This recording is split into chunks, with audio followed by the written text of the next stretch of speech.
এই ধলামানিক সব সময় সব কিছু নিয়ে একটু এক্সাইটেড থাকে, সে নকল করা নিয়ে অনেক বেশি এক্সাইটেড থাকে। একবার আমি দেখি ড্রয়িং পরীক্ষার সময় সে দেয়ালের মধ্যে কি যেন একটা করতেছে। আমি বললাম, কিরে তুই ড্রয়িং পরীক্ষায় কি করস? সে বলল, দেখ গ্রামের দৃশ্য আসবে, গ্রামের দৃশ্যর মধ্যে আমি নদীটা আঁকতে পারবো, পাহাড়টা আঁকতে পারবো, ঘরটাও আঁকতে পারবো, কিন্তু ঘরের সামনে গরুটা আঁকা আমার জন্য একটু টাফ হয়ে যাবে। তো সে দেয়ালের মধ্যে গরুই আঁকতেছিল।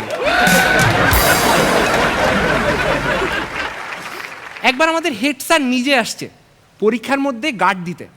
তিনি এসে বলল, যাদের হাতে নকল আছে তারা এখনই বের হয়ে যাও।